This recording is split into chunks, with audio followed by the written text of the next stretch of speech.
কিন্তু ফজরের নামাজ পড়তে হবে। ওহ, কি যন্ত্রণা! এই ঠান্ডা আবহাওয়ায় অজু করবে? ঘুমাও, সকালে স্কুলে মনোযোগ দরকার। কিন্তু নামাজটা তো অনেক বেশি জরুরি।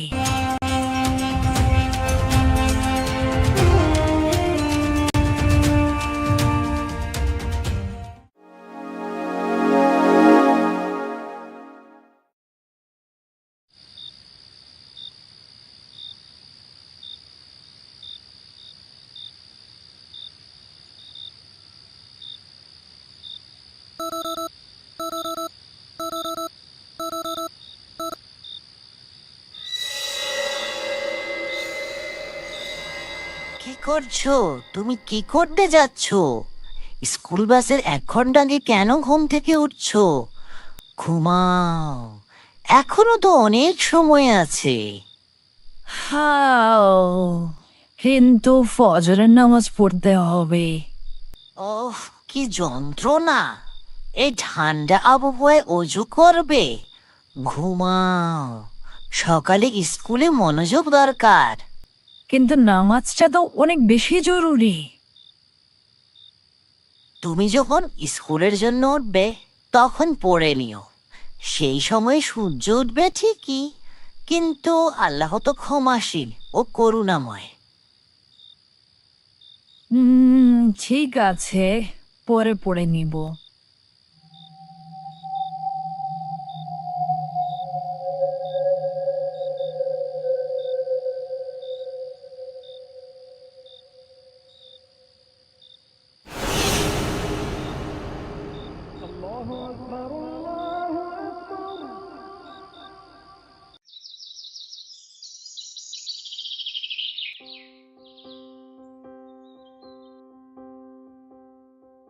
আয়ান, তুমি আজ ফজরের নামাজ পড়েছো?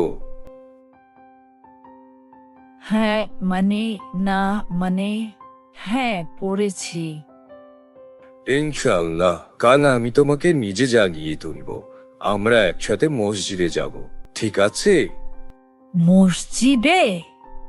আমি তো এখনো ছোট দাদু। না আয়ান, তুমি এখন বড় হয়েছো। প্রতিটি পদক্ষেপে মসজিদের পথে গেলে আল্লাহ তাআলা তোমার একটি পাক মুছে দেন, আর একটি পদক্ষেপে তোমার মর্যাদা বাড়িয়ে দেন। সত্যি তাই? তাহলে আমি কাল থেকে অবশ্যই মসজিদে যাব দাদু, ইনশাল্লাহ।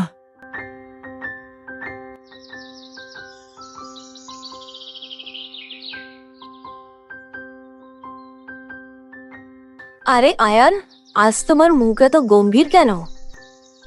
জানি না, আজ সফরটা ভালো যায়নি। তুমি আজ ফজরের নামাজ পড়নি তাই না? জানো, আমারও এমন হয়।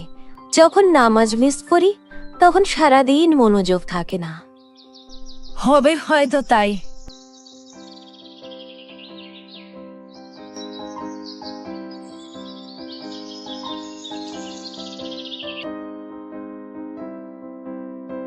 আয়ান, তোমার পরীক্ষার রেজাল্ট কেমন হয়েছে? ভালো না দাদু, কোনো কিছুতে মনোযোগ ধরে রাখতে পারছি না। কেন জানো? কারণ নামাজ মানুষকে আল্লাহর স্মরণে রাখে। যে নিয়মিত নামাজ পড়ে সে পড়াশোনাতেও নিয়মিত হয়। মানে, নামাজের সাথে পড়াশোনার সম্পর্ক আছে? অবশ্যই আছে। যেমন আমরা বছরে 2বার গাড়ি সার্ভিস করি, ঠিক তেমনি মানুষও 5 ওয়াক্ত নামাজের মাধ্যমে নিজের মন, আত্মা আর শরীরকে পরিশুদ্ধ রাখে। এভাবেই সে সেরা পারফরমেন্স দিতে পারে। তাহলে আমি আবার নিয়মিত নামাজ পড়া শুরু করব দাদু।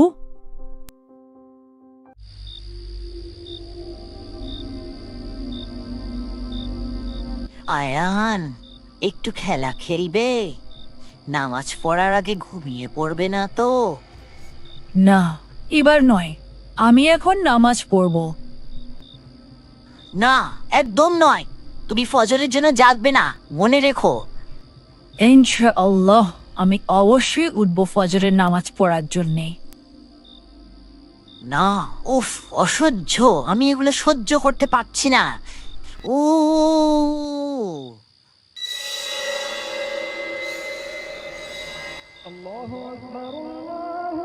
হাও, আলহামদুলিল্লাহ, আজ আমি জেগে উঠেছি ফজরের নামাজ পড়ার জন্যে। মাশাআল্লাহ, আজ আমার দাদু ভাই জেগে উঠেছে। চলো আয়ান, আজ আমরা একসাথে মসজিদে যাই। চলুন দাদু।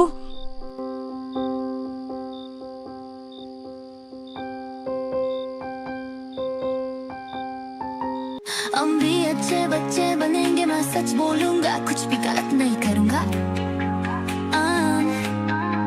मैं बड़ों का सम्मान करूंगा, सब लोग एक ही गाना। ভাইয়া দেখো দেখো আমি নতুন দড়ি লাফ শিখেছি। আচ্ছা আচ্ছা ঠিক আছে, পরে দেখবো, এখন আমার সময় নেই।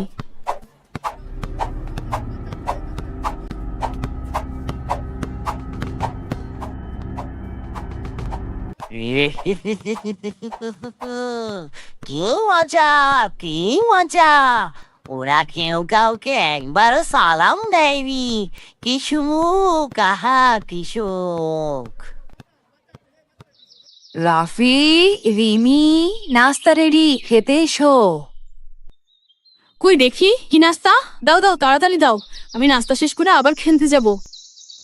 মা আজ নাস্তায় কি খাবো? তোমরা দুজনের একজনও কিন্তু সালাম দাওনি। সালাম দিয়ে আসতে পারতে তো, তাই না? ওহ, ক্ষুধার জ্বালায় সালাম দেওয়ার কথা ভুলেই গিয়েছি। বাহ, এবারও সালাম দিল না। কি মজা, কি মজা!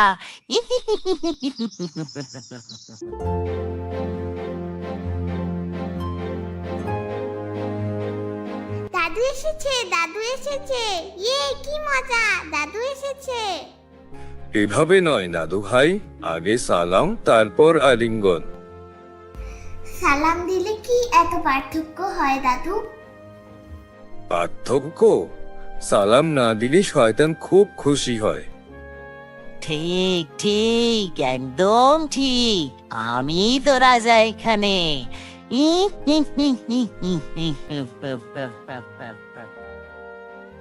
বাচ্চারা, মহানবী হযরত মুহাম্মদ সাল্লাল্লাহু আলাইহি ওয়াসাল্লাম বলেছেন, তোমরা নিজেদের মধ্যে সালাম ছড়িয়ে দাও, এতে ভালোবাসা বাড়ে।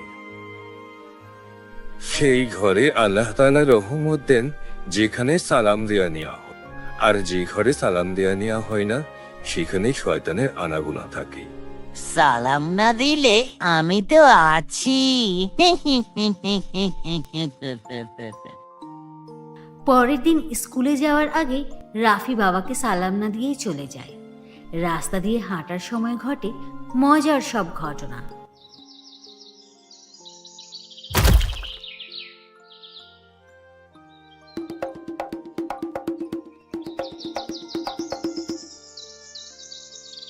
ইয়েস ইয়েস, আরেকবার জিতলাম।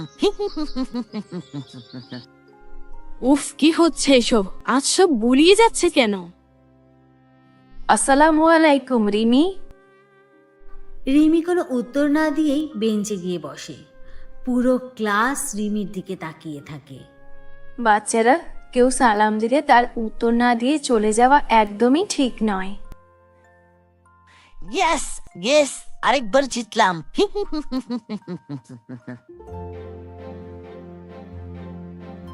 রাফি, রিমি, শোনো, তোমাদেরকে আমি সালাম শেখাই। তোমরা যদি সালাম ভুল করে না বলো ঠিক আছে, কিন্তু যত বেশি বলবে তত বেশি বরকত আসবে। আর সালাম দিলে একে অপরের সাথে সম্পর্ক আরো সুন্দর হয়।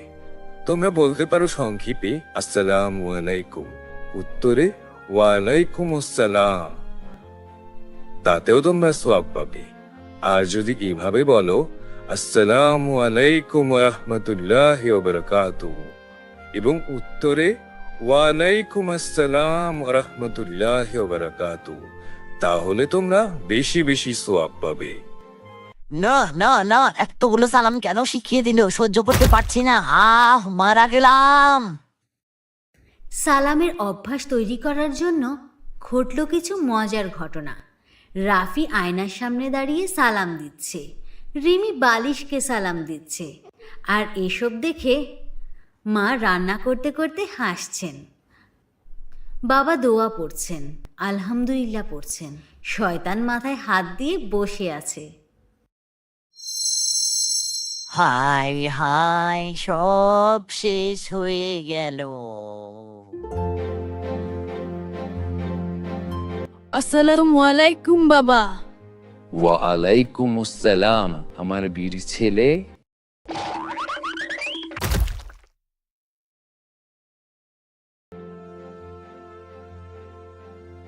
আসসালামু আলাইকুম মা। ওয়ালাইকুম আসসালাম আমার মিষ্টি মেয়ে।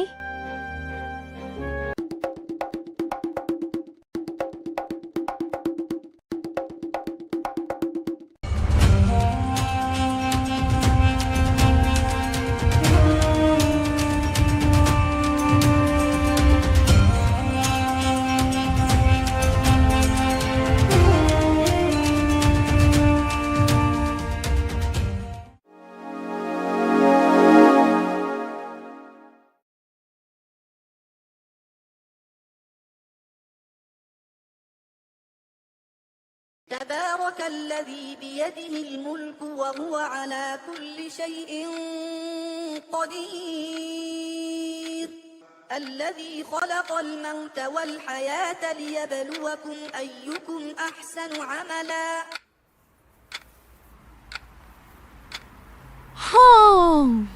একটু ঘুম পাচ্ছে, কিন্তু আমাকে এই আয়াতগুলো মুখস্থ করতেই হবে। দাদু কাল পরীক্ষা নেবেন।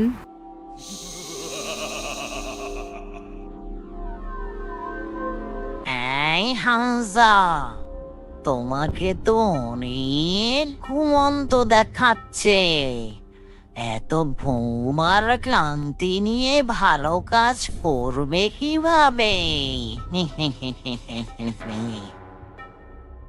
কিন্তু দাদু তো কাল আমার সাথে এই আয়াতগুলো নিয়ে আলোচনা করবেন। মুখস্থ না করলে তিনি রেগে যাবেন। তোমার দাদু তোমাকে তোমার ক্ষমতার বাইরে ঠেলে দেন, তাই না? একটু বিশ্রাম নাও হামজা। হয়তো একটু বিশ্রাম নিলে ভালো লাগবে। বিশ্রাম তো অবশ্যই নিবে, কিন্তু সাথে একটা সিনেমা উপভোগ করলে কেমন হয়? একটা দারুণ সিনেমা আছে, ভীষণ উপভোগ্য, 18+, না 16+-এর মতো।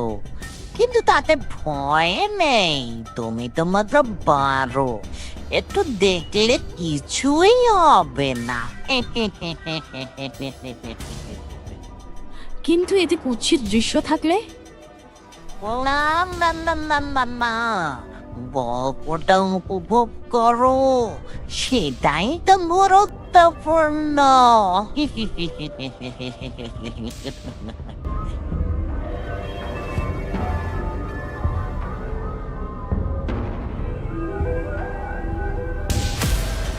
আমি সর্বশক্তিমান আল্লাহর কাছে ক্ষমা প্রার্থনা করি। আমি ক্ষমা চাই, ইয়া আল্লাহ আমাকে ক্ষমা করে দিন।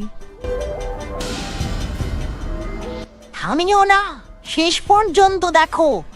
আজ রাতে তুমি তোমার পাপের ভারে ভারাক্রান্ত হয়ে ঘুমাবে। না, আমি দেখব না। আমি অভিশপ্ত শয়তান থেকে আল্লাহর কাছে আশ্রয় প্রার্থনা করছি। وقل رب أعوذ بك من همزات الشياطين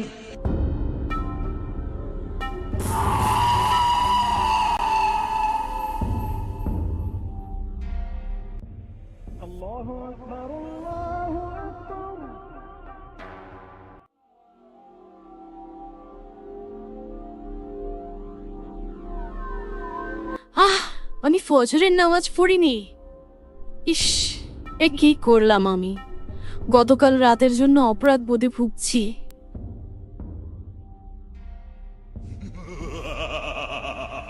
তুমি জোহরের নামাজ কিভাবে পড়বে যখন ফজরের নামাজ পড়নি? তুমি তো পাপী।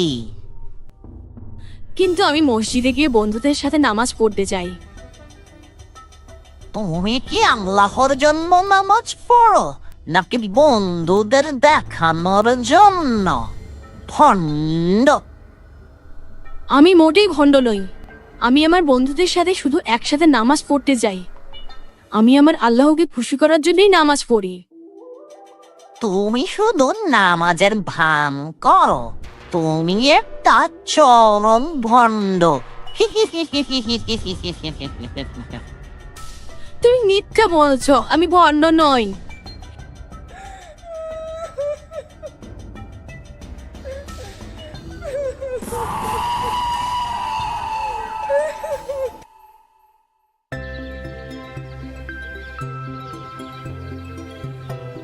হামজা, আজকের সূরার আয়াতগুলো নিয়ে আমার সাথে পর্যালোচনা করো। কিন্তু আমি আজ আসরের নামাজও পড়িনি। কেন নামাজ পড়োনি কেন? কারণ আমি ফজর ও জোহরও পড়িনি। আমি খারাপ ছেলে হয়ে গেছি। তাহলে এখনই তওবা করো আর নামাজ পড়ো। এখন নয় হামজা, এটা তোমার জন্য এখন খুব কঠিন। তোমার একটু মানসিক বিশ্রাম প্রয়োজন। বিশ্রাম? হ্যাঁ, বিশ্রাম। বিশ্রাম নিতে নিতে গেম খেলো, গান শোনো, বাজে সিনেমাটাই শেষ করো যেটা গতকাল দেখার হয়নি।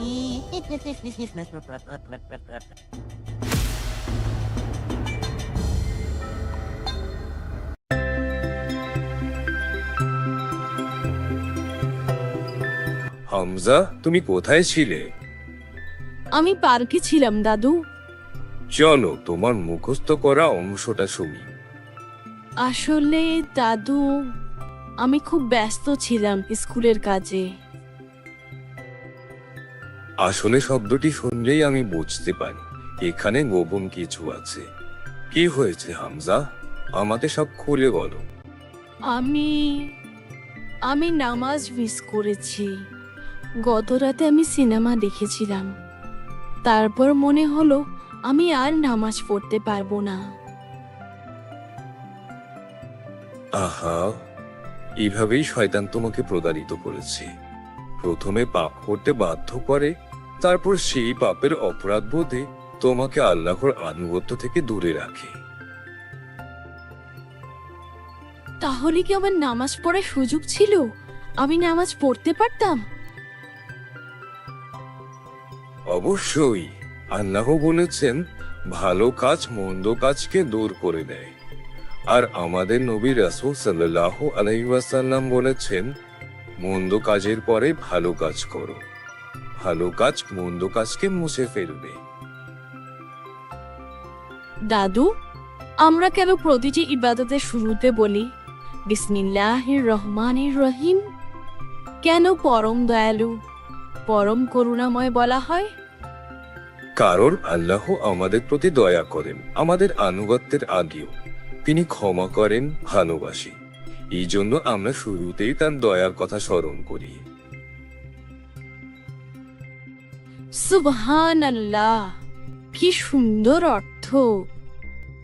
আল্লাহ তাআলা বলেছেন শয়তান যেন তোমাদেরকে বিরত না করে, নিশ্চয়ই সে তোমাদের স্পষ্ট শত্রু। দাদু, আমি এখনই আজকের সব নামাজ পড়ে নিব, তারপর কুরআনের অংশ মুখস্থ করব ইনশাআল্লাহ। আল্লাহ তোমাকে হেফাজত করুন, নেক হায়াত দান করুন, আমিন। আমি অভিশপ্ত শয়তান থেকে মহান আল্লাহ তাআলার কাছে আশ্রয় প্রার্থনা করছি। وقل رب أعوذ بك من همزات الشياطين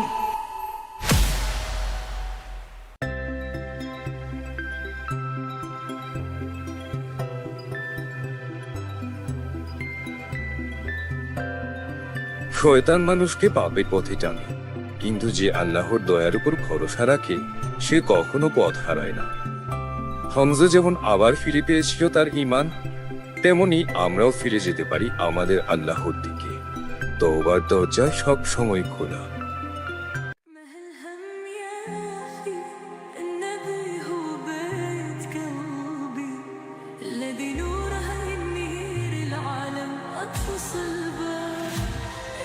الشخص المفضل لدى الجميع فمن تبعت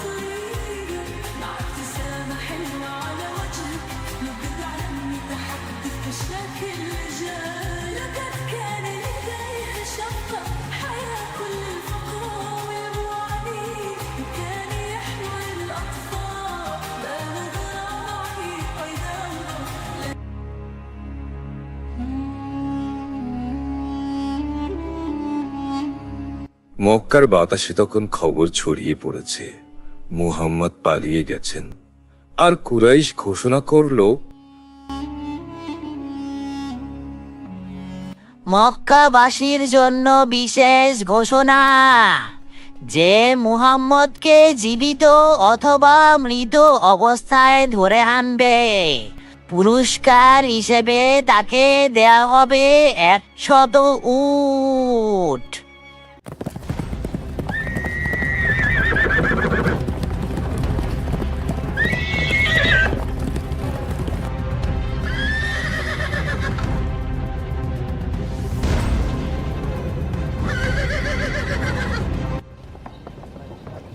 হে সুরাকা ইবনে মালিক, হে সুরাকা ইবনে মালিক, হে সুরাকা, তুমি কেন ঘরে বসে আছো? তুমি কি গোত্রগুলোর ঘোষণা শুনোনি? ঘোষণা? কিসের ঘোষণা? আমি তো কোনো ঘোষণা শুনিনি। কোন ঘোষণার কথা বলছো? মুহাম্মদ মক্কা থেকে পালিয়ে গেছেন, আর কুরাইশ ঘোষণা দিয়েছে যে কেউ যদি মুহাম্মদকে জীবিত অথবা মৃত অবস্থায় ধরে আনে, তাকে 100টি উৎকৃষ্ট উট পুরস্কার হিসেবে দেয়া হবে। তারপর কুরাইশদের অশ্বারোহীরা চারদিকে ছুটে গেল মুহাম্মদ এবং তার সঙ্গী আবু বকরকে ধরার জন্যে। অশ্বারোহী? হা! কোন অশ্বারোহী? মুহাম্মদকে কেউ ধরতে পারবে না যদি না তা আমি হই। আমি শুধু একজন দক্ষ অশ্বারোহী নই, চিহ্ন অনুসরণেও পারদর্শী। আল্লাহর কসম, ওই 100 উট আমারই হবে। তারপর কুরাইশদের অশ্বারোহীরা চারদিকে ছুটতে লাগলো রাসূল সাল্লাল্লাহু আলাইহি ওয়াসাল্লাম এবং তার সঙ্গী আবু বকর রাদিয়াল্লাহু আনহুকে ধরার জন্য। কিন্তু নবী সাল্লাল্লাহু আলাইহি ওয়াসাল্লাম ও আবু বকর রাদিয়াল্লাহু আনহু এমন এক গোপন পথে রওনা হয়েছিলেন যা কুরাইশদের কেউ জানতো না। ইয়াসরিব, মদিনা যাওয়ার পথ, যাতে কেউ তাদের খুঁজতে না পারে।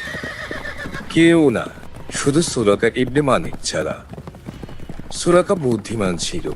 সে ধারণা করলো হযরত মুহাম্মদ সাল্লাল্লাহু আলাইহি ওয়াসাল্লাম এই পথেই গেছেন। সে পায়ের চিহ্ন অনুসরণ করতে করতে দূরে দুজন যাত্রীকে দেখতে পেল। ওই দুজন কারা? আরে, ওরাই তো মুহাম্মদ এবং তার সঙ্গী। আল্লাহর কসম, আমি যেন চোখের সামনেই 100 গুণ দেখতে পাচ্ছি।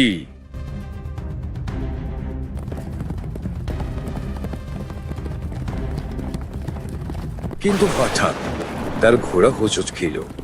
খুরগুলো বালুর বুকে ঢুকে গেল। সুরাকা ঘোড়াকে আবার এগুতে বলল, কিন্তু ঘোড়া আবার ডুবে গেল।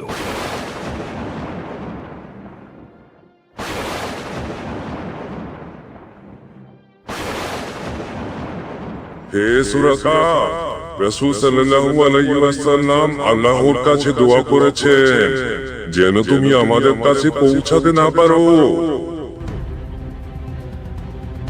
তোমার রবের কাছে দোয়া করো যেন আমি এই বালু থেকে রক্ষা পাই। আমি প্রতিশ্রুতি দিচ্ছি, আমি তোমাদের কোনো ক্ষতি করব না। হে সুরাকা, নবী সাল্লাল্লাহু আলাইহি ওয়াসাল্লাম তোমার নিরাপত্তার জন্য দোয়া করেছেন। সুরাকা মুক্ত হলো। তারপর মনে মনে ভাবলো, এখন আমি নিশ্চয়ই যাব, ওদের ধরবো এবং 100 উট পাবো।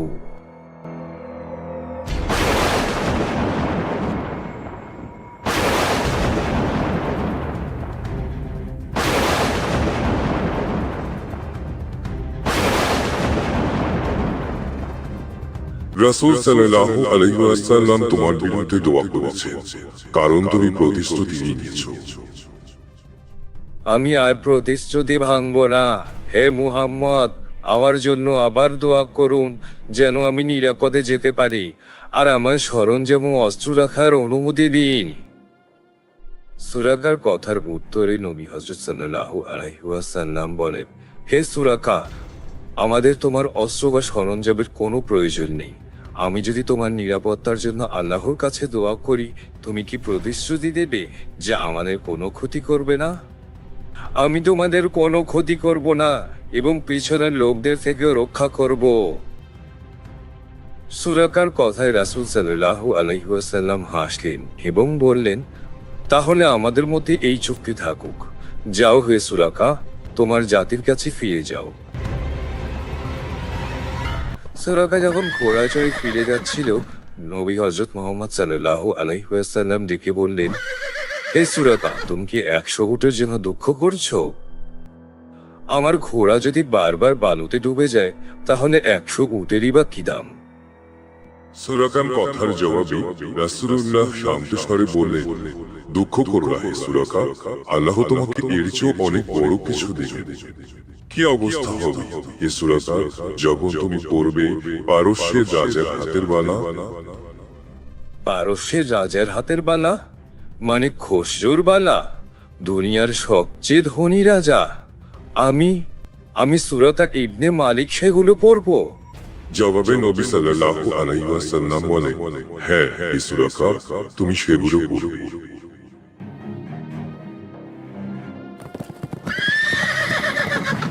বছর কেটে গেল। রাসূল সাল্লাল্লাহু আলাইহি ওয়াসাল্লাম বিজয়ী হয়ে মক্কায় ফিরে এলেন, একজন পলাতক নয়, বরং একজন বিজয়ী নেতা হিসেবে। আল্লাহু আকবার, আল্লাহু আকবার। আমি সাক্ষ্য দিচ্ছি আল্লাহ ছাড়া কোনো উপাস্য নেই এবং হযরত মুহাম্মদ সাল্লাল্লাহু আলাইহি ওয়াসাল্লাম আল্লাহর প্রেরিত রাসূল। সুরাকা ইসলাম গ্রহণ করলেন এবং হযরত বিলাল রাদিয়াল্লাহু আনহুকে বললেন, ইসলামের নিয়ামতের জন্য আল্লাহর প্রশংসা।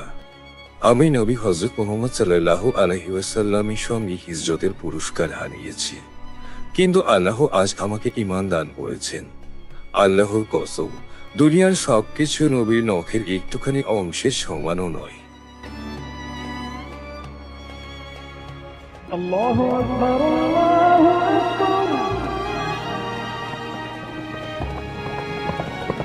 আবারও সময় বয়ে গেল।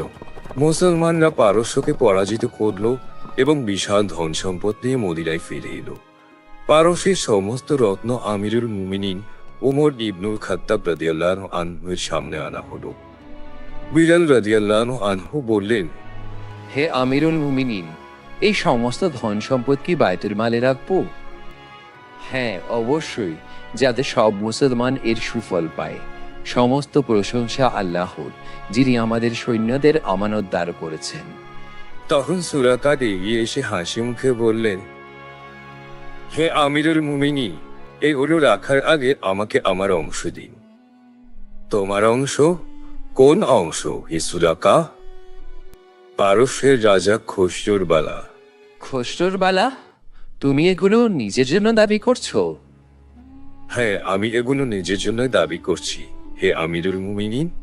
রাসূলুল্লাহ সাল্লাল্লাহু আলাইহি ওয়াসাল্লাম হিজরতের দিনে আমাকে এই প্রতিশ্রুতি দিয়েছিলেন যখন আমি তাকে ধরতে গিয়েছিলাম 100 উটের লোভে। আবু বকর রাদিয়াল্লাহু আনহু এই বিষয়ে সাক্ষ্য দেবেন।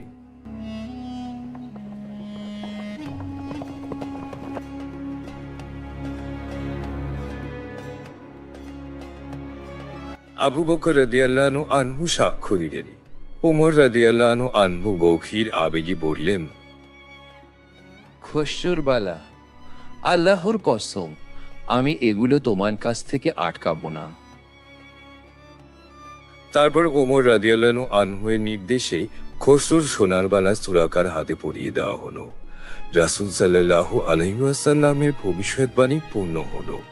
সুরাকা কাঁদতে কাঁদতে 2 হাত উঁচু করে বললে, সমস্ত প্রশংসা আল্লাহর, যিনি জগৎ সমূহের রব।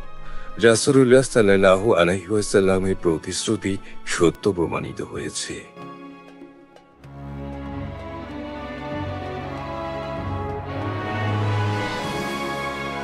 অসীম দয়ালু পরম করুণাময় আল্লাহর নামে। আল্লাহ প্রতিশ্রুতি দিয়েছেন, তোমাদের মধ্য থেকে যারা ঈমান এনেছে এবং সৎ কাজ করেছে, তিনি তাদেরকে পৃথিবীতে খিলাফত দান করবেন, যেমন তিনি পূর্ববর্তীদের দান করেছিলেন, এবং তাদের দিনকে প্রতিষ্ঠিত করবেন ও তাদের ভয়কে নিরাপত্তায় পরিণত করবেন। সূরা আন-নূর আয়াত 55। ما هالهم يا أخي النبي هو بيتك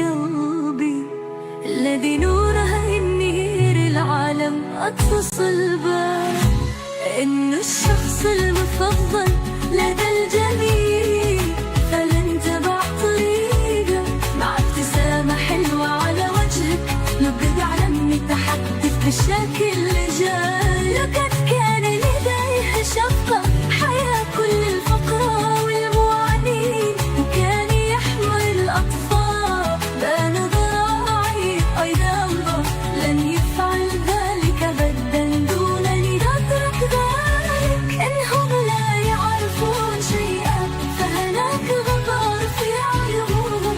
نحن نعلم يا نبي أفضل ضوء في الحياة. تعالوا نصلي جميعا حبيب رسولي، اتبع المسار الذي أظهره، ستجد السعادة والسلام على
মক্কার বাতাসে তখন খবর ছড়িয়ে পড়েছে মুহাম্মদ পালিয়ে গেছেন।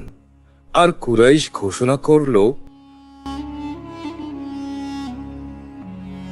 মক্কাবাসীর জন্য বিশেষ ঘোষণা যে মুহাম্মদকে জীবিত অথবা মৃত অবস্থায় ধরে আনবে, পুরস্কার হিসেবে তাকে দেয়া হবে 100 উট।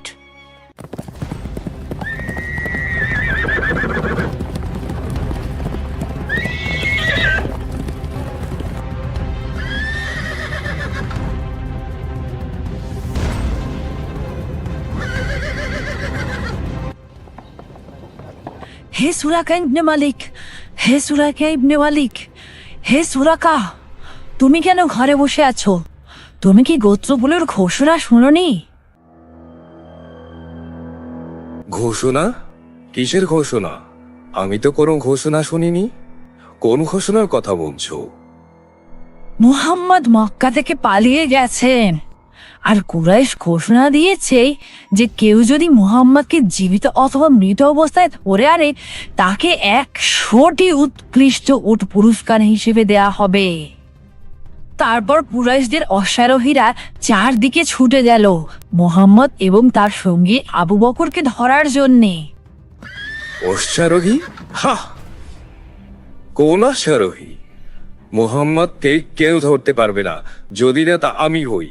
আমি শুধু একজন দক্ষ অশ্বারোহী নই, চিহ্ন অনুসরণেও পারদর্শী। আল্লাহর কসম, ওই 100 উট আমারই হবে।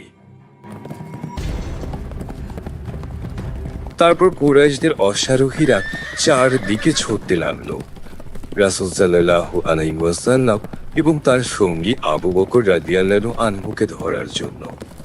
কিন্তু নবী সাল্লাল্লাহু আলাইহি ওয়াসাল্লাম ও আবু বকর রাদিয়াল্লাহু আনহু এমন এক গোপন পথে রওনা হয়েছিলেন যা কুরাইশদের কেউ জানত না। ইয়াসরিব, মদিনা যাওয়ার পথ, যাতে কেউ তাদের খুঁজতে না পায়। কেউ না, শুধু সুরাকা ইবনে মালিক ছাড়া। সুরাকা বুদ্ধিমান ছিল। সে ধারণা করল হযরত মুহাম্মদ সাল্লাল্লাহু আলাইহি ওয়াসাল্লাম এই পথেই গেছে। সে পায়ের চিহ্ন অনুসরণ করতে করতে দূরে দুজন যাত্রীকে দেখতে পেল। ওই দুজন কারা? আরে, ওরাই তো মুহাম্মদ এবং তার সঙ্গী। আল্লাহর কসম, আমি যেন চোখের সামনেই 100 গুণ দেখতে পাচ্ছি।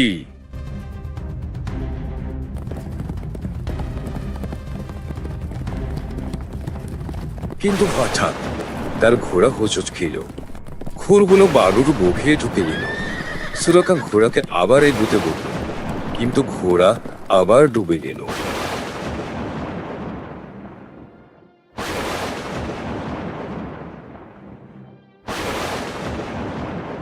হে সুরাকা, রাসূল সাল্লাল্লাহু আলাইহি ওয়াসাল্লাম আল্লাহর কাছে দোয়া করেছেন যেন তুমি আমাদের কাছে পৌঁছাতে না পারো।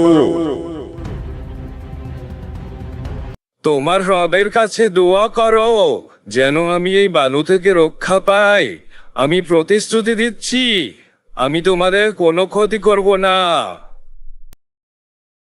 হে সুরাকা, নবী সাল্লাল্লাহু আলাইহি ওয়াসাল্লাম তোমার নিরাপত্তার জন্য দোয়া করেছেন। সুরাকা মুক্ত হলো। তারপর মনে মনে ভাবলো,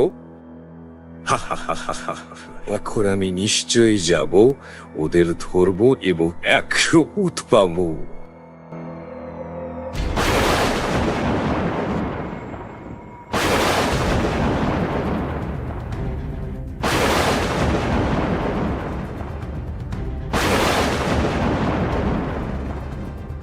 রাসূল সাল্লাল্লাহু আলাইহি ওয়াসাল্লাম তোমার বিরুদ্ধে দোয়া করেছেন, কারণ তুমি প্রতিশ্রুতি নিয়েছো। আমি আর প্রতিশ্রুতি ভাঙব না। হে মুহাম্মদ, আমার জন্য আবার দোয়া করুন যেন আমি নিরাপদে যেতে পারি, আর আমার সরঞ্জাম ও অস্ত্র রাখার অনুমতি দিন। সুরাকার কথার উত্তরে নবী হযরত সাল্লাল্লাহু আলাইহি ওয়াসাল্লাম বলেন, হে সুরাকা, আমাদের তোমার অস্ত্র বা সরঞ্জামের কোনো প্রয়োজন নেই। আমি যদি তোমার নিরাপত্তার জন্য আল্লাহর কাছে দোয়া করি, তুমি কি প্রতিশ্রুতি দেবে যে আমাদের কোনো ক্ষতি করবে না? আমি তোমাদের কোনো ক্ষতি করব না এবং পিছনের লোকদের থেকে রক্ষা করব।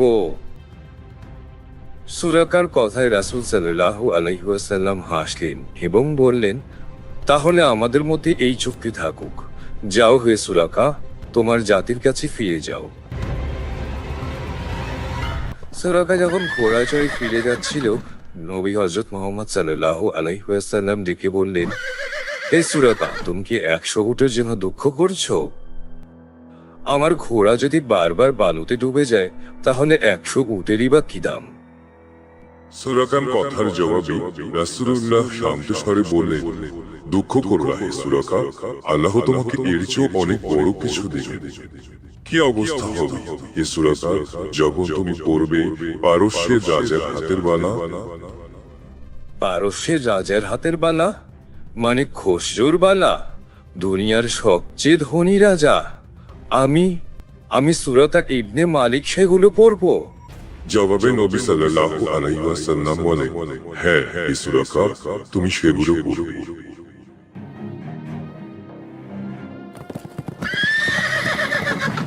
বছর কেটে গেল। রাসূল সাল্লাল্লাহু আলাইহি ওয়াসাল্লাম বিজয়ী হয়ে মক্কায় ফিরে এলেন, একজন পলাতক নয়, বরং একজন বিজয়ী নেতা হিসেবে। আল্লাহু আকবার, আল্লাহু আকবার। আমি সাক্ষ্য দিচ্ছি আল্লাহ ছাড়া কোনো উপাস্য নেই এবং হযরত মুহাম্মদ সাল্লাল্লাহু আলাইহি ওয়াসাল্লাম আল্লাহর প্রেরিত রাসূল। সুরাকা ইসলাম গ্রহণ করলেন এবং হযরত বিলাল রাদিয়াল্লাহু আনহুকে বললেন, ইসলামের নিয়ামতের জন্য আল্লাহর প্রশংসা। আমি নবী হযরত মুহাম্মদ সাল্লাল্লাহু আলাইহি ওয়াসাল্লামের সঙ্গে হিজরতের পুরস্কার হারিয়েছি, কিন্তু আল্লাহ আজ আমাকে ঈমান দান করেছেন। আল্লাহর কসম, দুনিয়ার সবকিছু নবীর নখের একটুখানি অংশের সমানও নয়।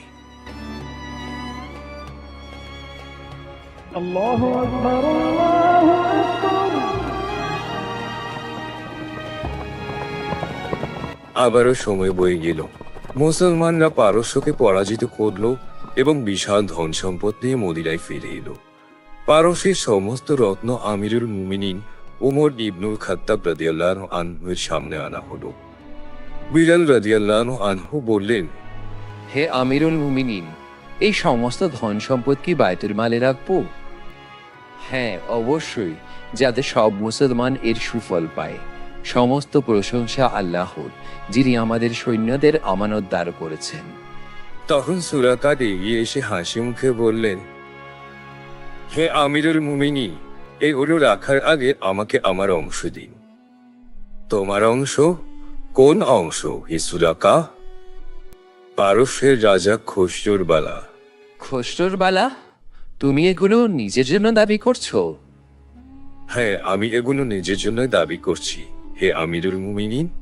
রাসূলুল্লাহ সাল্লাল্লাহু আলাইহি ওয়াসাল্লাম হিজরতের দিনে আমাকে এই প্রতিশ্রুতি দিয়েছিলেন যখন আমি তাকে ধরতে গিয়েছিলাম 100 উটের লোভে। আবু বকর রাদিয়াল্লাহু আনহু এই বিষয়ে সাক্ষ্য দেবেন।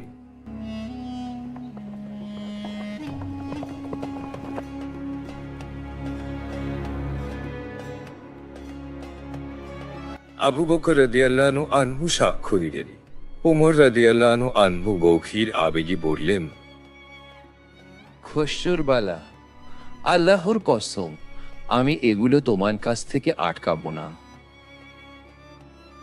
তারপর ওমর রাদিয়াল্লাহু আনহুর নির্দেশে খসরুর সোনার বালা সুরাকার হাতে পরিয়ে দেওয়া হলো। রাসূল সাল্লাল্লাহু আলাইহি ওয়াসাল্লামের ভবিষ্যৎবাণী পূর্ণ হলো। সুরাকা কাঁদতে কাঁদতে 2 হাত উঁচু করে বললে, সমস্ত প্রশংসা আল্লাহর, যিনি জগৎ সমূহের রব। রাসূলুল্লাহ সাল্লাল্লাহু আলাইহি ওয়াসাল্লামের প্রতিশ্রুতি সত্য প্রমাণিত হয়েছে।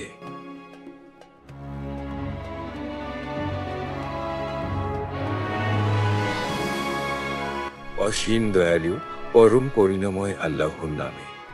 আল্লাহ প্রতিশ্রুতি দিয়েছেন, তোমাদের মধ্য থেকে যারা ঈমান এনেছে এবং সৎ কাজ করেছে, তিনি তাদেরকে পৃথিবীতে খিলাফত দান করবেন, যেমন তিনি পূর্ববর্তীদের দান করেছিলেন, এবং তাদের দিনকে প্রতিষ্ঠিত করবেন ও তাদের ভয়কে নিরাপত্তায় পরিণত করবেন। সূরা আন-নূর, আয়াত 55।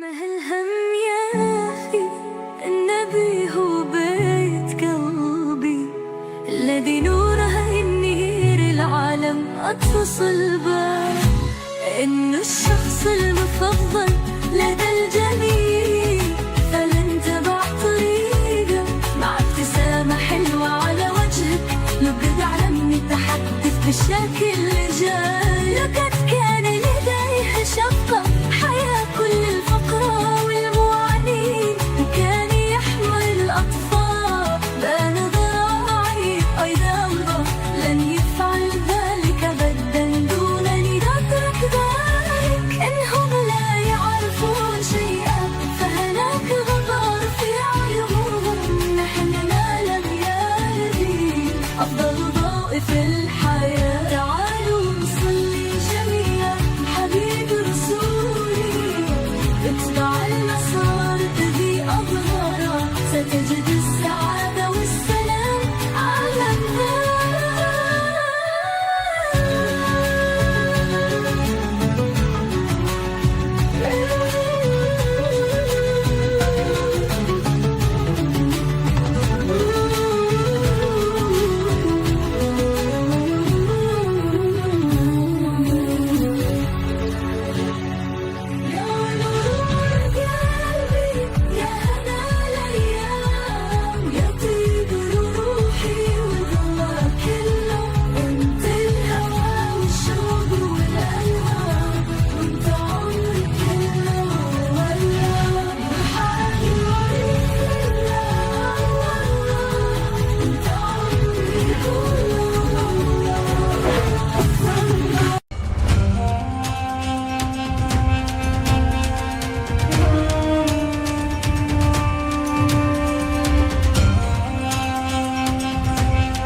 আরে আরে, এ কি ঘরটা কোথায় গেল?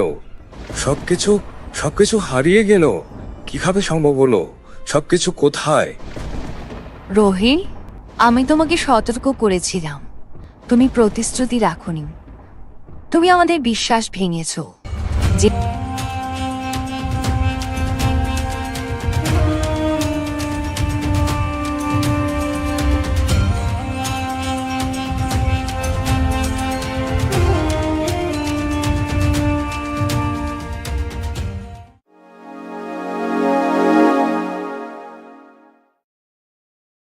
অনেক অনেক বছর আগের কথা।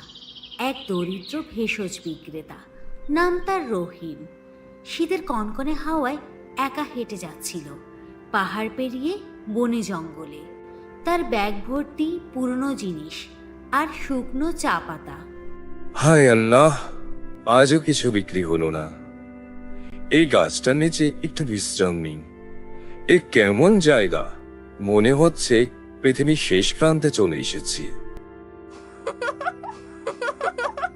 কে ওখানে? কে হাসছে?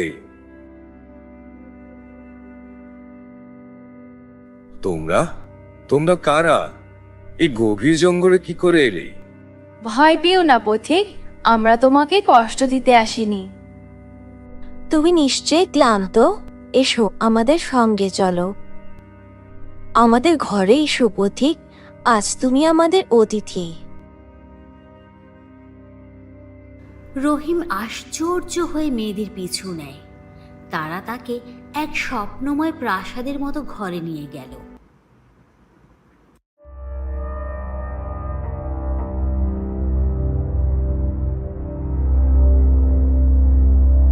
স্বাগতম যুবক, তুমি নিশ্চয়ই দীর্ঘ পথ হেঁটে এসেছো। আজ রাতে আমাদের অতিথি হও, বিশ্রাম নাও। আপনারা সত্যি দয়ালু। আমার কাছে এর চেয়ে বড় উপহার আর কিছু হতে পারে না। তুমি জানো, আমি প্রতিজ্ঞা করেছিলাম যে প্রথম অতিথি হয়ে আসবে তার সঙ্গে আমার এক কন্যার বিয়ে দেব। তুমি সেই অতিথি।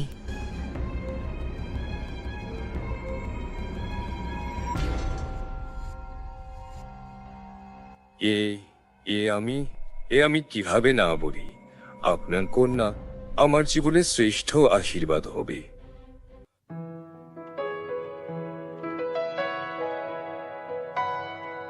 বিয়ে হলো।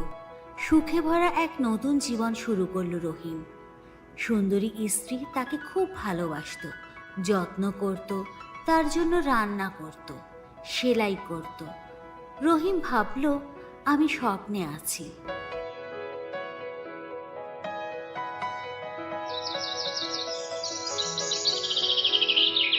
প্রিয়, আমরা ফোন দিতে যাচ্ছি, তুমি ঘরে বিশ্রাম নাও। আর এই নাও 4টি গুদামের চাবি, 3টি খোলা, কিন্তু চতুর্থ দরজাটা কিন্তু কখনো খুলো না। আচ্ছা আচ্ছা, আমি প্রতিশ্রুতি দিলাম 3টা পর্যন্তই খুলব, চতুর্থটি কখনোই খুলব না।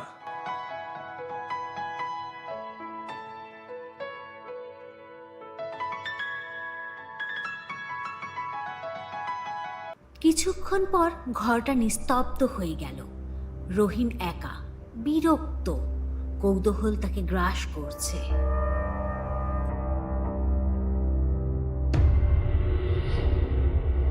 দেখি তো প্রথম দরজাটায় কি আছে।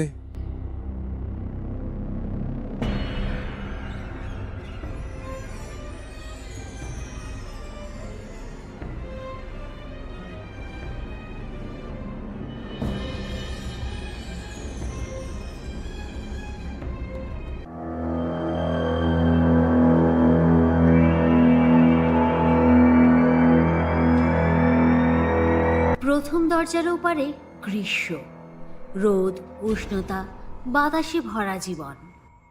আরে এ কি? এটা যেন আরেক পৃথিবী। কিভাবে সম্ভব?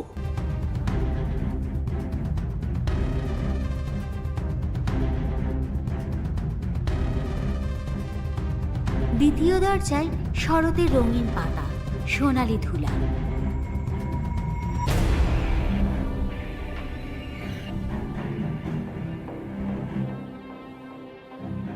তৃতীয় দরজায় তুষারে ঢাকা শীতের রাজ্য। বাহ, চমৎকার!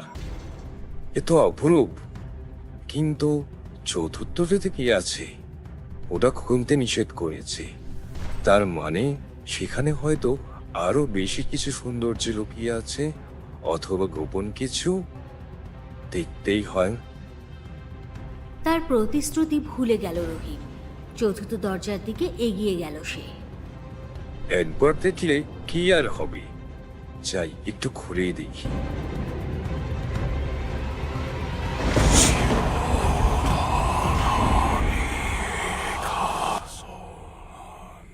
আরে আরে, এ কি ঘরটা কোথায় গেল? সবকিছু হারিয়ে গেল। কিভাবে সম্ভব হলো? সবকিছু কোথায়? রহিম, আমি তোমাকে সতর্ক করেছিলাম, তুমি প্রতিশ্রুতি রাখোনি। তুমি আমাদের বিশ্বাস ভেঙেছ। যে বিশ্বাস রাখে না সে সুখ হারায়। ঘরটি অদৃশ্য হয়ে গেল, বন শুকিয়ে গেল, সব কিছু মিলিয়ে গেল। রহিম একা দাঁড়িয়ে রইল, আগের মতোই, গরিব, ক্লান্ত, অসহায়। এই পৃথিবীতে সুখ পাওয়া সহজ নয়, কিন্তু পাওয়া সুখ ধরে রাখা আরও কঠিন। বিশ্বাস আর কৃতজ্ঞতাই আশীর্বাদকে স্থায়ী করে, আর তাই বেশি লোভ কখনো করতে নেই।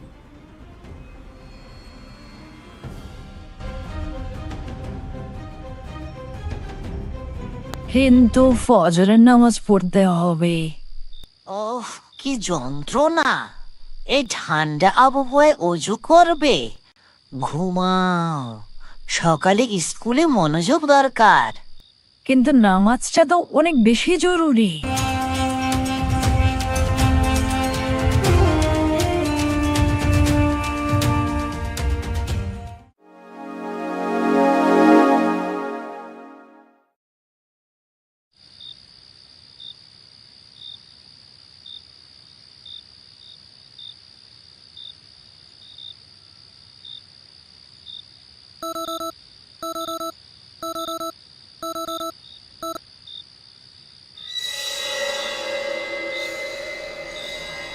কি করছো?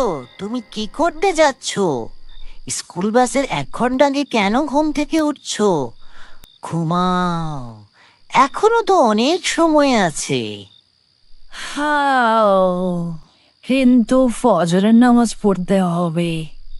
ওহ, কি যন্ত্রণা! এই ঠান্ডা আবহাওয়ায় অজু করবে? ঘুমাও, সকালে স্কুলে মনোযোগ দরকার। কিন্তু নামাজটা তো অনেক বেশি জরুরি। তুমি যখন স্কুলের জন্য উঠবে তখন পড়ে নিও। সেই সময় সূর্য উঠবে ঠিকই, কিন্তু আল্লাহ তো ক্ষমাশীল ও করুণাময়। ঠিক আছে, পরে পড়ে নিব।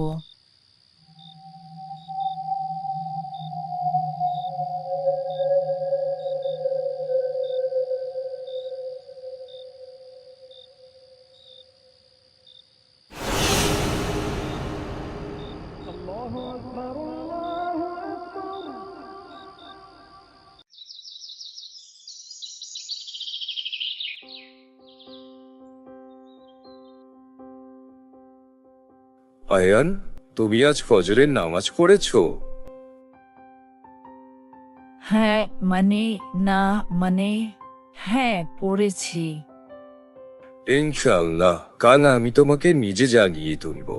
আমরা একসাথে মসজিদে যাব, ঠিক আছে? মসজিদে? আমি তো এখনো ছোট দাদু। না আয়ান, তুমি এখন বড় হয়েছ। প্রতিটি পদক্ষেপে মসজিদের পথে গেলে আল্লাহ তাআলা তোমার একটি পাক মুছে দেন, আর একটি পদক্ষেপে তোমার মর্যাদা বাড়িয়ে দেন। সত্যি তাই? তাহলে আমি কাল থেকে অবশ্যই মসজিদে যাব দাদু, ইনশাল্লাহ।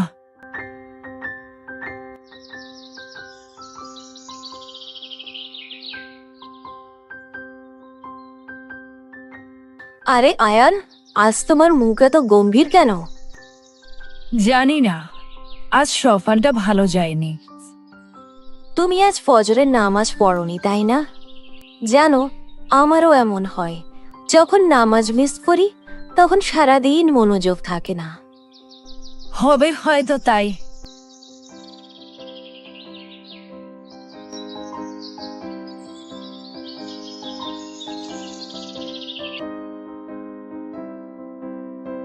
আয়ান, তোমার পরীক্ষার রেজাল্ট কেমন হয়েছে? ভালো না দাদু, কোনো কিছুতে মনোযোগ ধরে রাখতে পারছি না। কেন জানো? কারণ নামাজ মানুষকে আল্লাহর স্মরণে রাখে। যে নিয়মিত নামাজ পড়ে সে পড়াশোনাতেও নিয়মিত হয়। মানে নামাজের সাথে পড়াশোনার সম্পর্ক আছে? অবশ্যই আছে। যেমন আমরা বছরে 2 বার গাড়ি সার্ভিস করি, ঠিক তেমনি মানুষও 5 ওয়াক্ত নামাজের মাধ্যমে নিজের মন, আত্মা আর শরীরকে পরিশুদ্ধ রাখে। এভাবেই সে সেরা পারফরমেন্স দিতে পারে। তাহলে আমি আবার নিয়মিত নামাজ পড়া শুরু করব দাদু।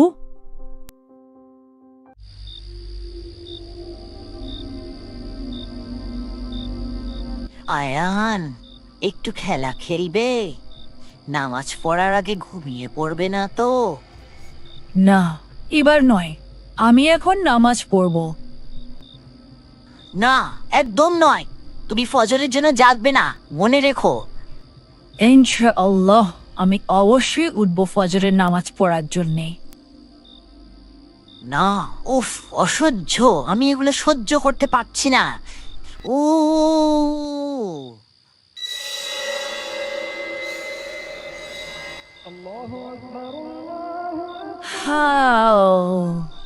আলহামদুলিল্লাহ, আজ আমি জেগে উঠেছি ফজরের নামাজ পড়ার জন্যে।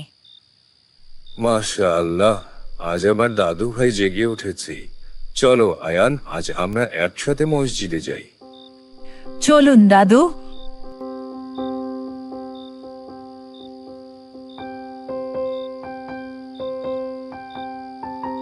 हम भी अच्छे बच्चे बनेंगे, मैं सच बोलूंगा, कुछ भी गलत नहीं करूंगा।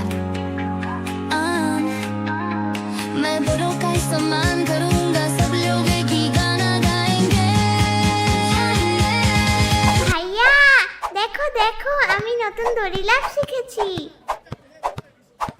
আচ্ছা আচ্ছা ঠিক আছে, পরে দেখবো, এখন আমার সময় নেই।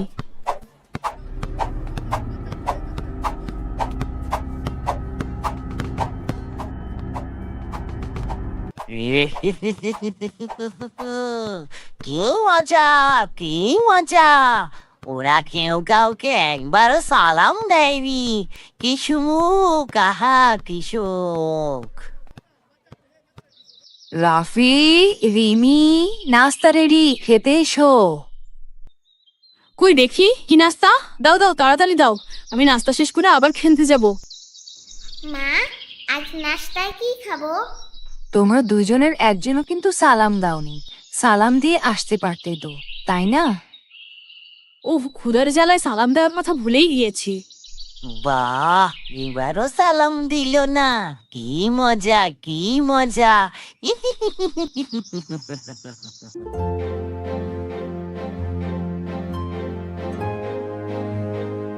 দাদু এসেছে, দাদু এসেছে। ইয়ে কি মজা, দাদু এসেছে। এভাবে নয় দাদু ভাই, আগে সালাম তারপর আলিঙ্গন। সালাম দিলে কি এত পার্থক্য হয় দাদু? পার্থক্য? সালাম না দিলে শয়তান খুব খুশি হয়। ঠিক ঠিক, একদম ঠিক।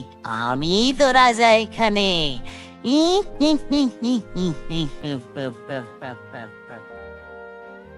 বাচ্চারা, মহানবী হযরত মুহাম্মদ সাল্লাল্লাহু আলাইহি ওয়াসাল্লাম বলেছেন, তোমরা নিজেদের মধ্যে সালাম ছড়িয়ে দাও, এতে ভালোবাসা বাড়ে। সেই ঘরে আল্লাহ তাআলা রহমত দেন যেখানে সালাম দেয়া নেওয়া হয়, আর যে ঘরে সালাম দেয়া নেওয়া হয় না সেখানে শয়তানের আনাগোনা থাকে। সালাম না দিলে আমি তো আছি। পরের দিন স্কুলে যাওয়ার আগে রাফি বাবাকে সালাম না দিয়েই চলে যায়। রাস্তা দিয়ে হাঁটার সময় ঘটে মজার সব ঘটনা।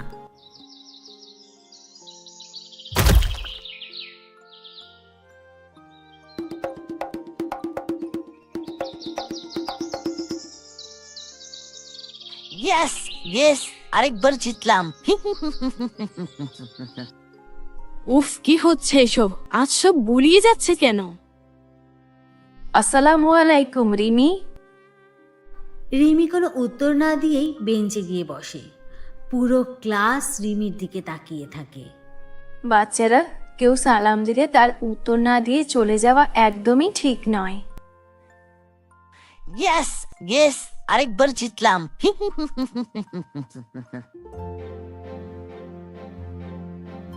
রাফি, রিমি, শোনো তোমরা, তোমাদেরকে আমি সালাম শেখাই।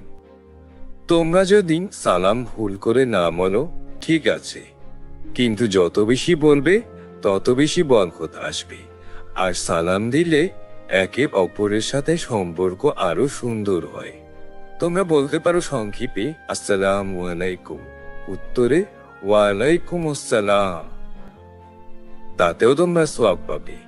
আর যদি এভাবে বলো আসসালামু আলাইকুম ওয়া রাহমাতুল্লাহি ওয়া বারাকাতুহু এবং উত্তরে ওয়ালাইকুম আসসালাম ওয়া রাহমাতুল্লাহি ওয়া বারাকাতুহু, তাহলে তোমরা বেশি বেশি সওয়াব পাবে।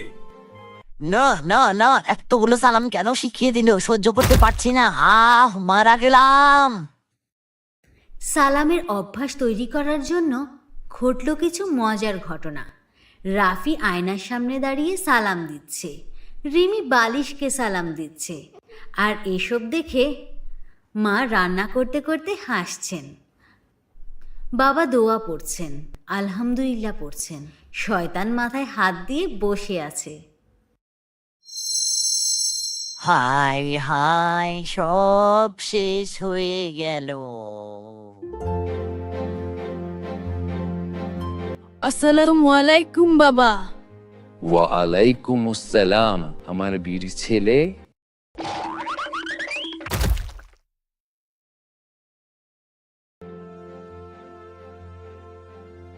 আসসালামু আলাইকুম মা।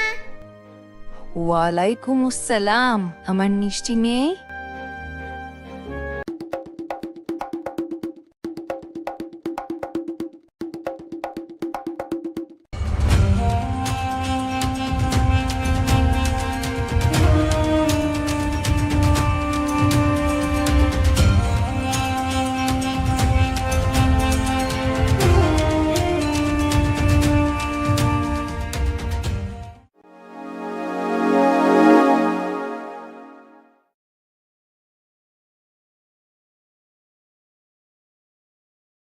تبارك الذي بيده الملك وهو على كل شيء قدير الذي خلق الموت والحياة ليبلوكم أيكم أحسن عملا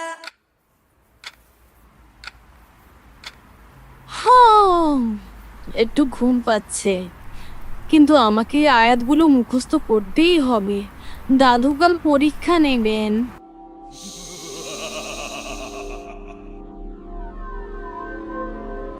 এই হামজা, তোমাকে তো অনেক ঘুমন্ত দেখাচ্ছে।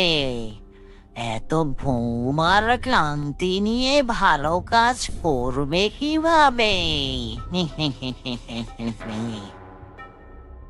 কিন্তু দাদু তো কাল আমার সাথে এই আয়াতগুলো নিয়ে আলোচনা করবেন, মুখস্থ না করলে তিনি রেগে যাবেন।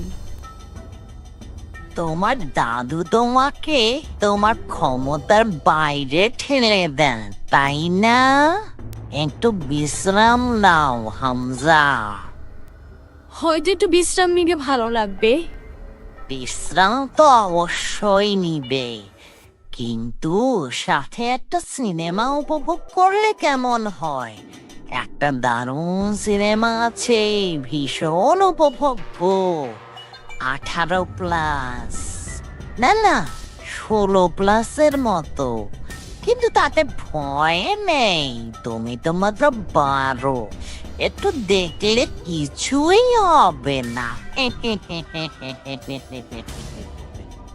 কিন্তু এতে কুৎসিত দৃশ্য থাকলে? না না না না না না, গল্পটা উপভোগ করো, সেটাই তো গুরুত্বপূর্ণ।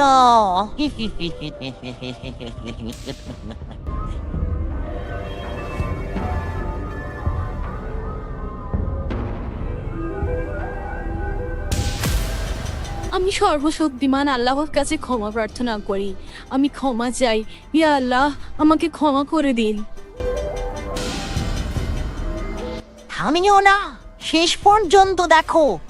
আজ রাতে তুমি তোমার পাপের ভারে ভারাক্রান্ত হয়ে ঘুমাবে। না, আমি দেখবো না। আমি অভিশপ্ত শয়তান থেকে আল্লাহর কাছে আশ্রয় প্রার্থনা করছি। وقل رب أعوذ بك من همزات الشياطين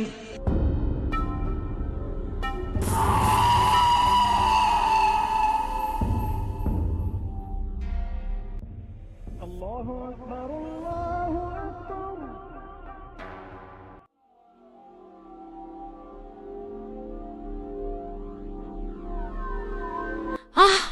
ফজরের নামাজ পড়িনি। ইস, এ কি করলাম আমি?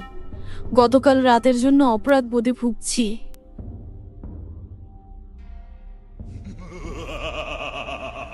তুমি জোহরের নামাজ কিভাবে পড়বে যখন ফজরের নামাজ পড়নি?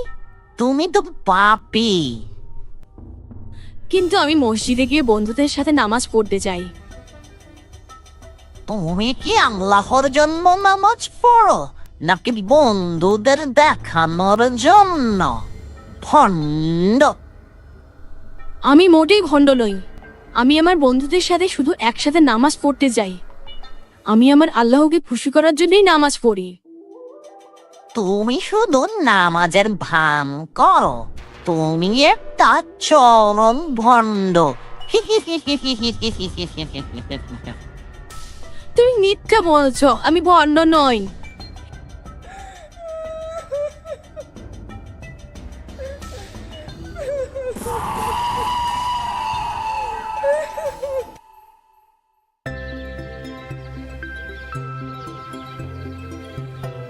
হামজা, আজকের সূরার আয়াতগুলো নিয়ে আমার সাথে পর্যালোচনা করো।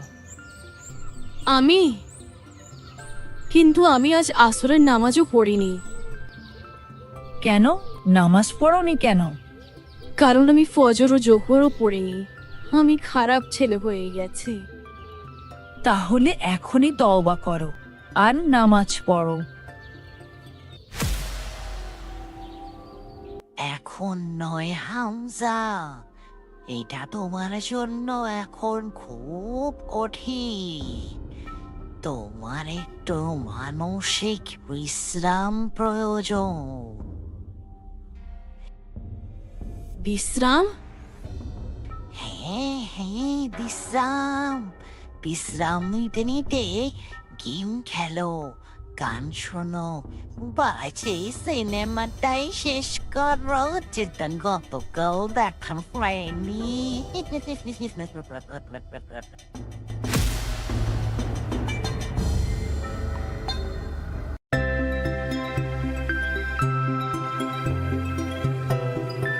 হামজা, তুমি কোথায় ছিলে? আমি পার্কে ছিলাম দাদু। চলো তোমার মুখস্থ করা অংশটা শুনি। আসলে দাদু, আমি খুব ব্যস্ত ছিলাম স্কুলের কাজে। আসলে শব্দটি শুনলেই আমি বুঝতে পারি এখানে গোপন কিছু আছে। কি হয়েছে হামজা? আমাকে সব খুলে বলো। আমি নামাজ মিস করেছি। গত রাতে আমি সিনেমা দেখেছিলাম, তারপর মনে হলো আমি আর নামাজ পড়তে পারবো না। আহা, এভাবেই শয়তান তোমাকে প্রতারিত করেছে। প্রথমে পাপ করতে বাধ্য করে, তারপর সেই পাপের অপরাধ বোধে তোমাকে আল্লাহর আনুগত্য থেকে দূরে রাখে। তাহলে কি আমার নামাজ পড়ার সুযোগ ছিল? আমি নামাজ পড়তে পারতাম। অবশ্যই, আল্লাহ বলেছেন ভালো কাজ মন্দ কাজকে দূর করে দেয়। আর আমাদের নবী রাসূল সাল্লাল্লাহু আলাইহি ওয়াসাল্লাম বলেছেন মন্দ কাজের পরে ভালো কাজ করো, ভালো কাজ মন্দ কাজকে মুছে ফেলবে। দাদু, আমরা কেন প্রতিটি ইবাদতের শুরুতে বলি বিসমিল্লাহির রহমানির রহিম? কেন পরম দয়ালু, পরম করুণাময় বলা হয়? কারণ আল্লাহ আমাদের প্রতি দয়া করেন আমাদের আনুগত্যের আগেও। তিনি ক্ষমা করেন, ভালোবাসেন। এই জন্য আমরা শুরুতেই তার দয়ার কথা স্মরণ করি। সুবহানাল্লাহ, কি সুন্দর অর্থ। আল্লাহ তাআলা বলেছেন শয়তান যেন তোমাদেরকে বিরত না করে, নিশ্চয়ই সে তোমাদের স্পষ্ট শত্রু। দাদু, আমি এখনই আজকের সব নামাজ পড়ে নিব, তারপর কুরআনের অংশ মুখস্থ করব ইনশাআল্লাহ। আল্লাহ তোমাকে হেফাজত করুন, নেক হায়াত দান করুন। আমিন। আমি অভিশপ্ত শয়তান থেকে মহান আল্লাহ তাআলার কাছে আশ্রয় প্রার্থনা করছি। وقل رب أعوذ بك من همزات الشياطين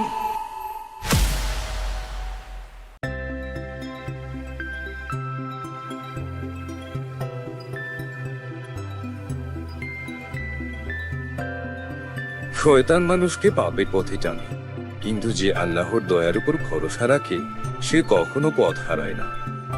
হামজা যেমন আবার ফিরে পেয়েছিল তার ঈমান, তেমনি আমরাও ফিরে যেতে পারি আমাদের আল্লাহর দিকে। তওবার দরজা সব সময় খোলা।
ভাইয়া দেখো দেখো, আমি নতুন দড়ি লাফ শিখেছি।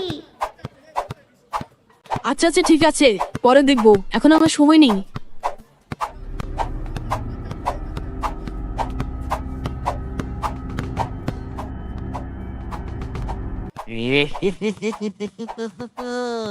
কি মজা, কি মজা! ওরা কেউ কাউকে একবারও সালাম দেয়নি। কি সুখ, আহা কি সুখ! রাফি, রিমি, নাস্তা রেডি, খেতে এসো। কই দেখি কি নাস্তা? দাও দাও, তাড়াতাড়ি দাও, আমি নাস্তা শেষ করে আবার খেলতে যাব। মা, আজ নাস্তায় কি খাবো? তোমরা দুইজনের একজনও কিন্তু সালাম দাওনি। সালাম দিয়ে আসতে পারতে তো, তাই না? ওহ, ক্ষুধার জ্বালায় সালাম দেওয়ার কথা ভুলেই গিয়েছি। বাহ, এবারও সালাম দিল না। কি মজা, কি মজা!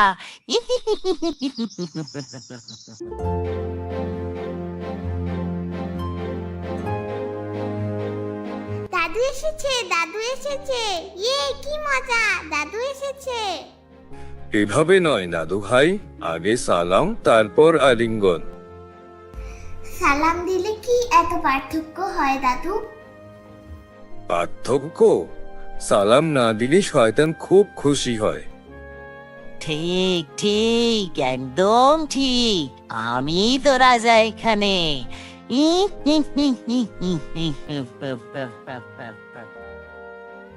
বাচ্চারা, মহানবী হযরত মুহাম্মদ সাল্লাল্লাহু আলাইহি ওয়াসাল্লাম বলেছেন, তোমরা নিজেদের মধ্যে সালাম ছড়িয়ে দাও, এতে ভালোবাসা বাড়ে। সেই ঘরে আল্লাহ তাআলা রহমত দেন যেখানে সালাম দেয়া নেওয়া হয়, আর যে ঘরে সালাম দেয়া নেওয়া হয় না সেখানে শয়তানের আনাগোনা থাকে। সালাম না দিলে আমি তো আছি। পরের দিন স্কুলে যাওয়ার আগে রাফি বাবাকে সালাম না দিয়েই চলে যায়। রাস্তা দিয়ে হাঁটার সময় ঘটে মজার সব ঘটনা।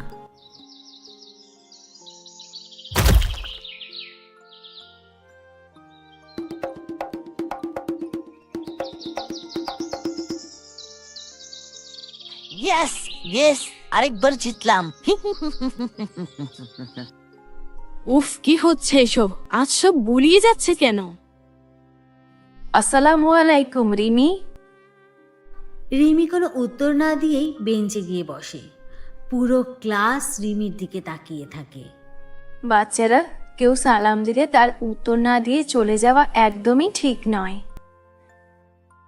ইয়েস ইয়েস, আরেকবার জিতলাম।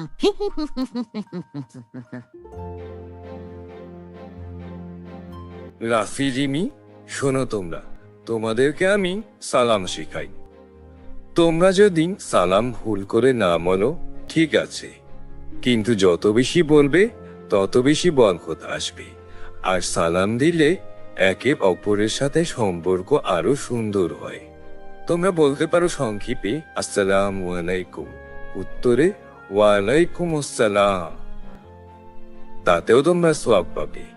আর যদি এভাবে বলো আসসালামু আলাইকুম ওয়া রাহমাতুল্লাহি ওয়া বারাকাতুহু এবং উত্তরে ওয়ালাইকুম আসসালাম ওয়া রাহমাতুল্লাহি ওয়া বারাকাতুহু, তাহলে তোমরা বেশি বেশি সওয়াব পাবে। না না না, এতগুলো সালাম কেন শিখিয়ে দিল? সহ্য করতে পারছি না, মারা গেলাম। সালামের অভ্যাস তৈরি করার জন্য ঘটল কিছু মজার ঘটনা। রাফি আয়নার সামনে দাঁড়িয়ে সালাম দিচ্ছে, রিমি বালিশকে সালাম দিচ্ছে, আর এসব দেখে মা রান্না করতে করতে হাসছেন। বাবা দোয়া পড়ছেন, আলহামদুলিল্লাহ পড়ছেন। শয়তান মাথায় হাত দিয়ে বসে আছে। হাই হাই, সব শেষ হয়ে গেল। আসসালামু আলাইকুম বাবা। ওয়া আলাইকুম আসসালাম আমার বীর ছেলে।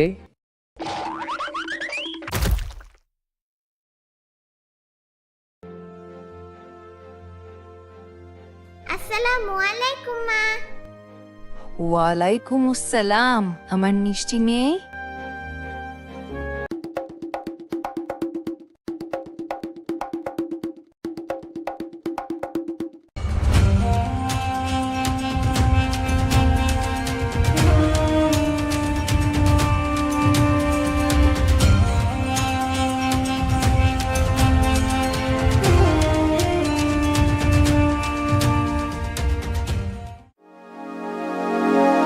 কিন্তু ফজরের নামাজ পড়তে হবে। ওহ, কি যন্ত্রণা! এই ঠান্ডা আবহাওয়ায় অজু করবে? ঘুমাও, সকালে স্কুলে মনোযোগ দরকার। কিন্তু নামাজটা তো অনেক বেশি জরুরি।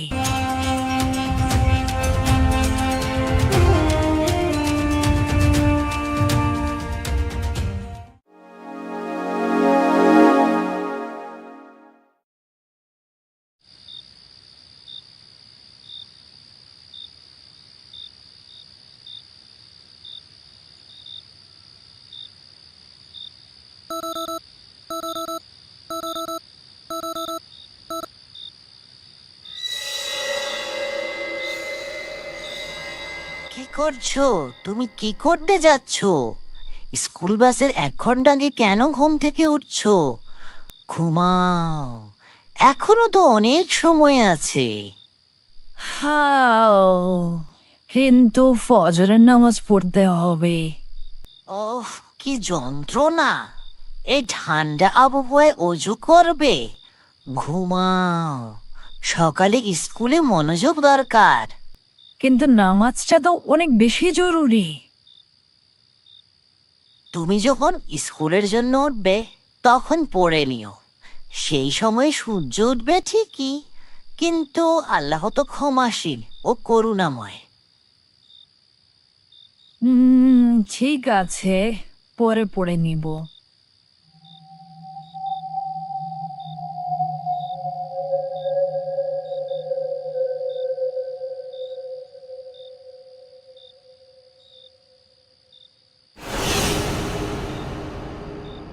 আয়ান,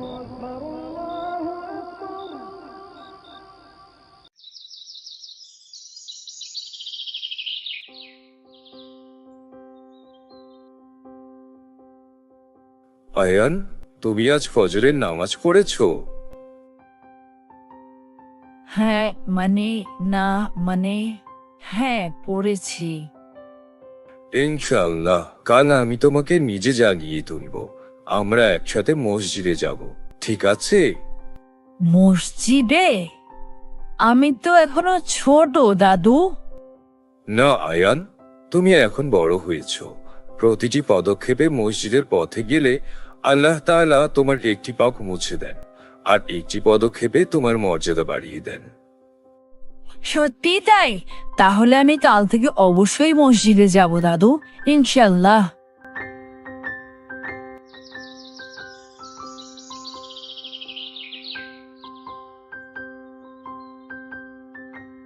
আরে আয়ান, আজ তোমার মুখ এত গম্ভীর কেন? জানি না, আজ সকালটা ভালো যায়নি। তুমি আজ ফজরের নামাজ পড়নি তাই না? জানো, আমারও এমন হয়। যখন নামাজ মিস করি তখন সারাদিন মনোযোগ থাকে না। হবে হয়তো তাই।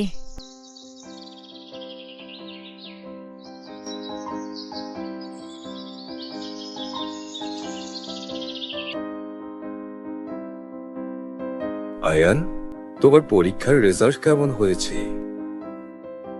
ভালো না দাদু, কোনো কিছুতে মনোযোগ ধরে রাখতে পারছি না।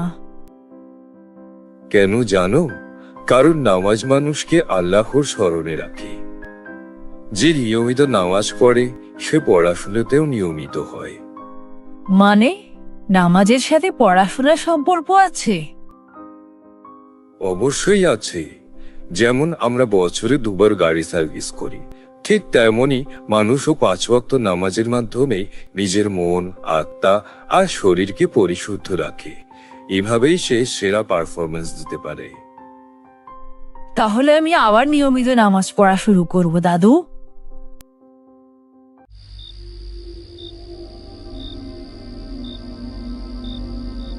আয়ান, একটু খেলা খেলবে? নামাজ পড়ার আগে ঘুমিয়ে পড়বে না তো?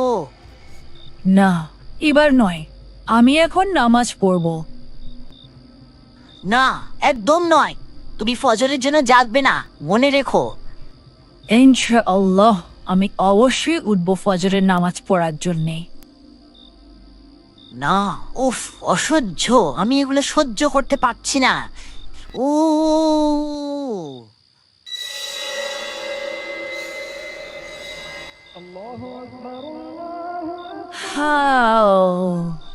আলহামদুলিল্লাহ, আজ আমি জেগে উঠেছি ফজরের নামাজ পড়ার জন্যে।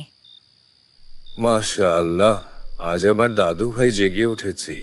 চলো আয়ান, আজ আমরা একসাথে মসজিদে যাই।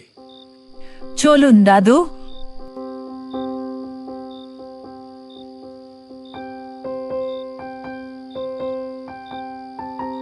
हम भी अच्छे बच्चे बनेंगे, मैं सच बोलूंगा, कुछ भी गलत नहीं करूंगा। मैं बड़ों का ही सम्मान करूंगा, सब लोग।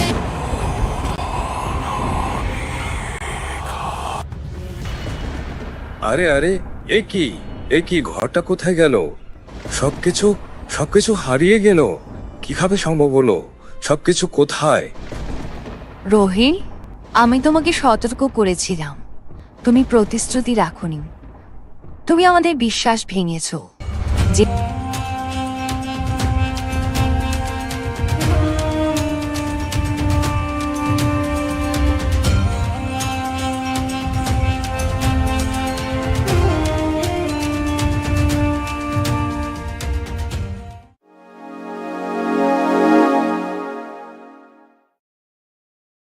অনেক অনেক বছর আগের কথা। এক দরিদ্র ভেষজ বিক্রেতা, নাম তার রহিম, শীতের কনকনে হাওয়ায় একা হেঁটে যাচ্ছিল পাহাড় পেরিয়ে বনে জঙ্গলে। তার ব্যাগ ভর্তি পুরনো জিনিস আর শুকনো চা পাতা। হায় আল্লাহ, আজও কিছু বিক্রি হলো না। এই গাছটার নিচে একটু বিশ্রাম নিই। এ কেমন জায়গা! মনে হচ্ছে পৃথিবীর শেষ প্রান্তে চলে এসেছি। কে ওখানে? কে হাসছে? তোমরা তোমরা কারা? এই গভীর জঙ্গলে কি করে এলে? ভয় পেও না পথিক, আমরা তোমাকে কষ্ট দিতে আসিনি। তুমি নিশ্চয়ই ক্লান্ত, এসো আমাদের সঙ্গে চলো। আমাদের ঘরে এসো পথিক, আজ তুমি আমাদের অতিথি। রহিম আশ্চর্য হয়ে মেয়েদের পিছু নেয়। তারা তাকে এক স্বপ্নময় প্রাসাদের মতো ঘরে নিয়ে গেল।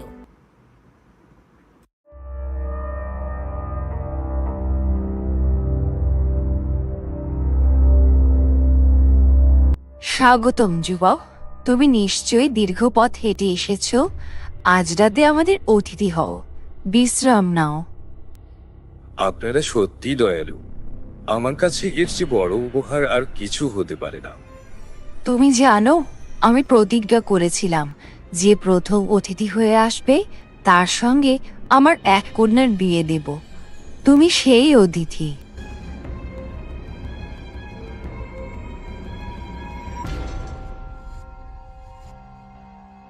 এ এ আমি এ আমি কিভাবে না বলি? আপনার কন্যা আমার জীবনের শ্রেষ্ঠ আশীর্বাদ হবে।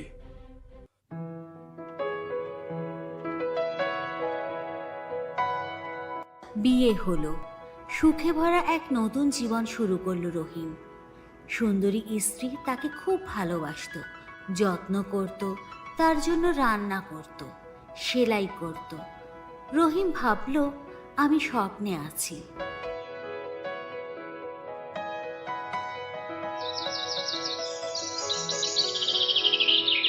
প্রিয়, আমরা ফোন দিতে যাচ্ছি, তুমি ঘরে বিশ্রাম নাও। আর এই নাও 4টি গুদামের চাবি, 3টি খোলা, কিন্তু চতুর্থ দরজাটা কিন্তু কখনো খুলো না। আচ্ছা আচ্ছা, আমি প্রতিশ্রুতি দিলাম 3টা পর্যন্তই খুলব, চতুর্থটি কখনোই খুলব না।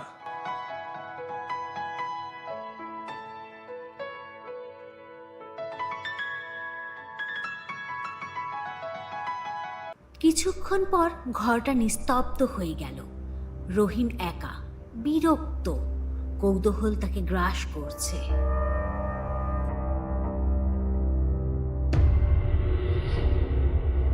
দেখি তো প্রথম দরজাটায় কি আছে।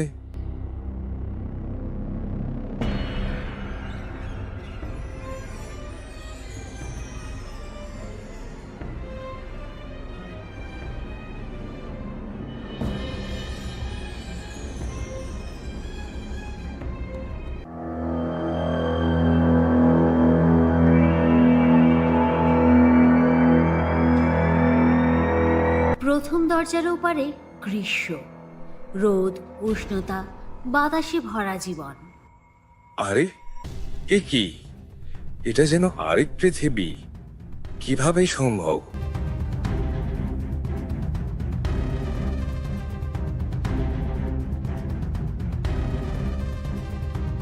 দ্বিতীয় দরজায় শরতের রঙিন পাতা, সোনালি ধুলা।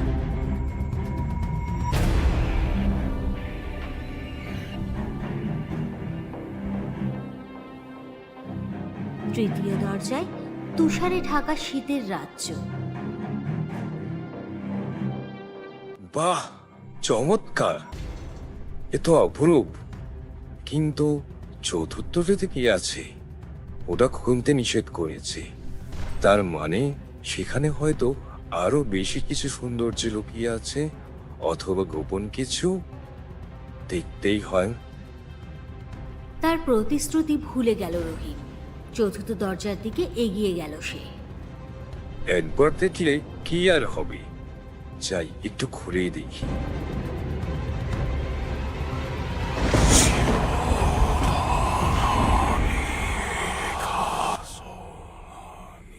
আরে আরে, এ কি ঘরটা কোথায় গেল? সবকিছু হারিয়ে গেল। কিভাবে সম্ভব হলো? সবকিছু কোথায়? রহিম, আমি তোমাকে সতর্ক করেছিলাম, তুমি প্রতিশ্রুতি রাখোনি। তুমি আমাদের বিশ্বাস ভেঙেছ। যে বিশ্বাস রাখে না সে সুখ হারায়। ঘরটি অদৃশ্য হয়ে গেল, বন শুকিয়ে গেল, সব কিছু মিলিয়ে গেল। রহিম একা দাঁড়িয়ে রইল, আগের মতোই, গরিব, ক্লান্ত, অসহায়।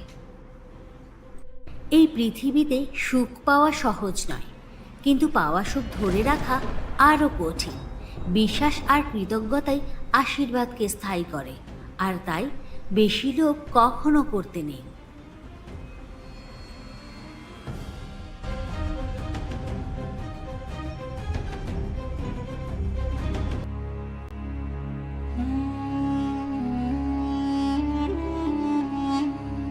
মক্কার বাতাসে তখন খবর ছড়িয়ে পড়েছে মুহাম্মদ পালিয়ে গেছেন। আর কুরাইশ ঘোষণা করলো, মক্কাবাসীর জন্য বিশেষ ঘোষণা, যে মুহাম্মদকে জীবিত অথবা মৃত অবস্থায় ধরে আনবে, পুরস্কার হিসেবে তাকে দেয়া হবে 100 উট।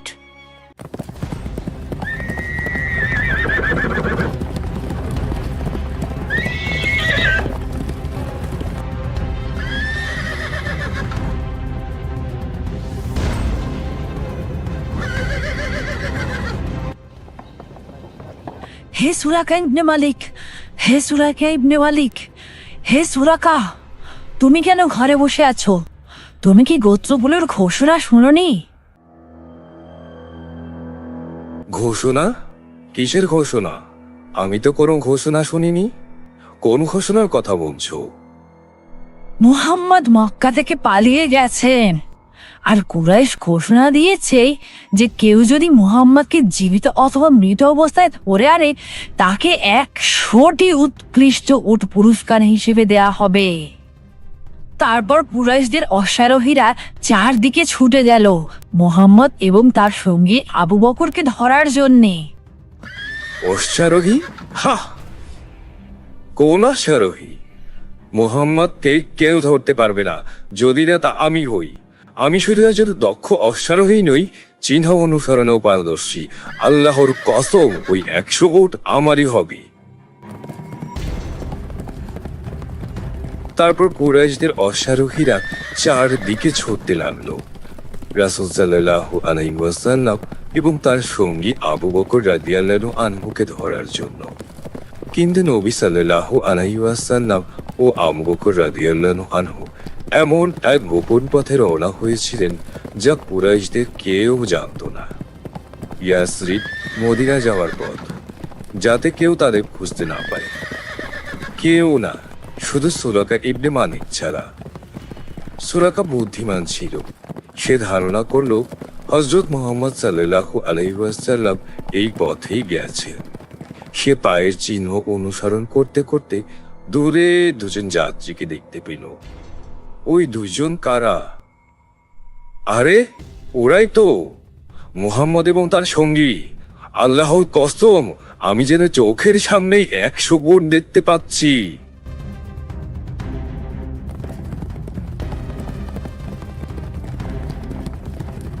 কিন্তু হঠাৎ তার ঘোড়া হোঁচট খেল।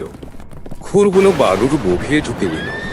সুরাকা ঘোড়াকে আবার এগুতে বলল, কিন্তু ঘোড়া আবার ডুবে গেল।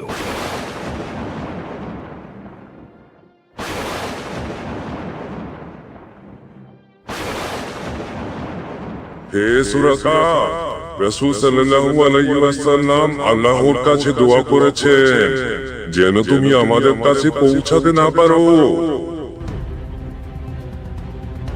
তোমার রবের কাছে দোয়া করো যেন আমি এই বালু থেকে রক্ষা পাই।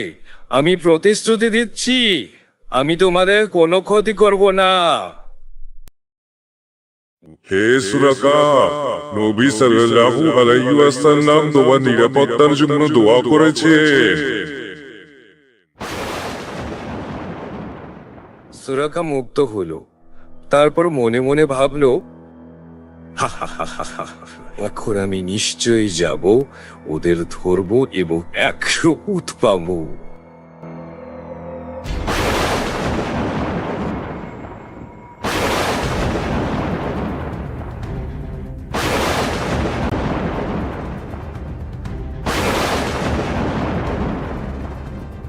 রাসূল সাল্লাল্লাহু আলাইহি ওয়াসাল্লাম তোমার বিরুদ্ধে দোয়া করেছেন, কারণ তুমি প্রতিশ্রুতি নিয়েছো। আমি আর প্রতিশ্রুতি ভাঙব না। হে মুহাম্মদ, আমার জন্য আবার দোয়া করুন যেন আমি নিরাপদে যেতে পারি, আর আমার সরঞ্জাম ও অস্ত্র রাখার অনুমতি দিন। সুরাকার কথার উত্তরে নবী হযরত সাল্লাল্লাহু আলাইহি ওয়াসাল্লাম বলেন, হে সুরাকা, আমাদের তোমার অস্ত্র বা সরঞ্জামের কোনো প্রয়োজন নেই। আমি যদি তোমার নিরাপত্তার জন্য আল্লাহর কাছে দোয়া করি, তুমি কি প্রতিশ্রুতি দেবে যে আমাদের কোনো ক্ষতি করবে না? আমি তোমাদের কোনো ক্ষতি করব না এবং পিছনের লোকদের থেকে রক্ষা করব। সুরাকার কথায় রাসূল সাল্লাল্লাহু আলাইহি ওয়াসাল্লাম হাসলেন এবং বললেন, তাহলে আমাদের মধ্যে এই চুক্তি থাকুক। যাও হে সুরাকা, তোমার জাতির কাছে ফিরে যাও। সুরাকা যখন ঘোড়া চড়ে ফিরে যাচ্ছিল, নবী হযরত মুহাম্মদ সাল্লাল্লাহু আলাইহি ওয়াসাল্লাম ডেকে বললেন, হে সুরাকা, তুমি কি 100 উটের জন্য দুঃখ করছো? আমার ঘোড়া যদি বারবার বালুতে ডুবে যায়, তাহলে 100 উটেরই বা কি দাম? সুরাকার কথার জবাবে রাসূলুল্লাহ শান্ত স্বরে বললেন, দুঃখ করো না হে সুরাকা, আল্লাহ তোমাকে এর চেয়েও অনেক বড় কিছু দেবেন। কি অবস্থা হবে হে সুরাকা যখন তুমি পড়বে পারস্যের রাজার হাতের বালা? পারস্যের রাজার হাতের বালা মানে খসরুর বালা, দুনিয়ার সবচেয়ে ধনী রাজা। আমি সুরাতা ইবনে মালিক সেগুলো পড়বো?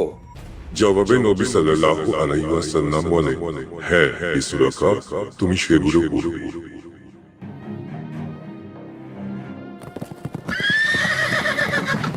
বছর কেটে গেল। রাসূল সাল্লাল্লাহু আলাইহি ওয়াসাল্লাম বিজয়ী হয়ে মক্কায় ফিরে এলেন, একজন পলাতক নয়, বরং একজন বিজয়ী নেতা হিসেবে। আল্লাহু আকবার, আল্লাহু আকবার। আমি সাক্ষ্য দিচ্ছি আল্লাহ ছাড়া কোনো উপাস্য নেই এবং হযরত মুহাম্মদ সাল্লাল্লাহু আলাইহি ওয়াসাল্লাম আল্লাহর প্রেরিত রাসূল। সুরাকা ইসলাম গ্রহণ করলেন এবং হযরত বিলাল রাদিয়াল্লাহু আনহুকে বললেন, ইসলামের নিয়ামতের জন্য আল্লাহর প্রশংসা। আমি নবী হযরত মুহাম্মদ সাল্লাল্লাহু আলাইহি ওয়াসাল্লামের সঙ্গে হিজরতের পুরস্কার হারিয়েছি, কিন্তু আল্লাহ আজ আমাকে ঈমান দান করেছেন। আল্লাহর কসম, দুনিয়ার সবকিছু নবীর নখের একটুখানি অংশের সমানও নয়।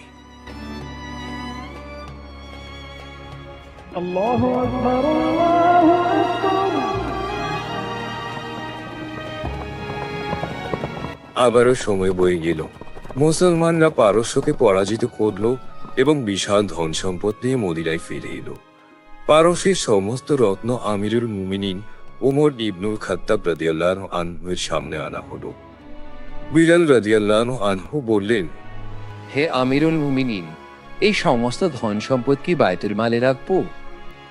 হ্যাঁ, অবশ্যই, যাতে সব মুসলমান এর সুফল পায়। সমস্ত প্রশংসা আল্লাহর, যিনি আমাদের সৈন্যদের আমানতদার করেছেন।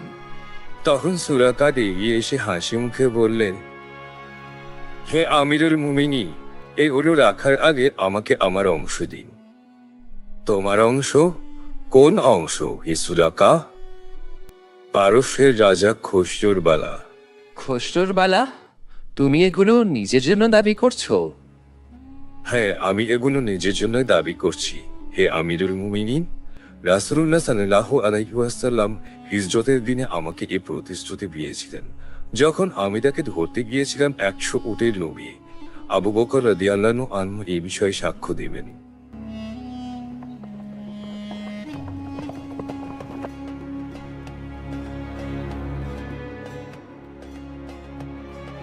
আবু বকর রাদিয়াল্লাহু আনহু সাক্ষ্য দিলেন। ওমর রাদিয়াল্লাহু আনহু গভীর আবেগে বললেন, খসরুর বালা, আল্লাহর কসম, আমি এগুলো তোমার কাছ থেকে আটকাবো না। তারপর ওমর রাদিয়াল্লাহু আনহুর নির্দেশে খসরুর সোনার বালা সুরাকার হাতে পরিয়ে দেওয়া হলো। রাসূল সাল্লাল্লাহু আলাইহি ওয়াসাল্লামের ভবিষ্যৎবাণী পূর্ণ হলো। সুরাকা কাঁদতে কাঁদতে 2 হাত উঁচু করে বললে, সমস্ত প্রশংসা আল্লাহর, যিনি জগৎ সমূহের রব। রাসূলুল্লাহ সাল্লাল্লাহু আলাইহি ওয়াসাল্লামের প্রতিশ্রুতি সত্য প্রমাণিত হয়েছে।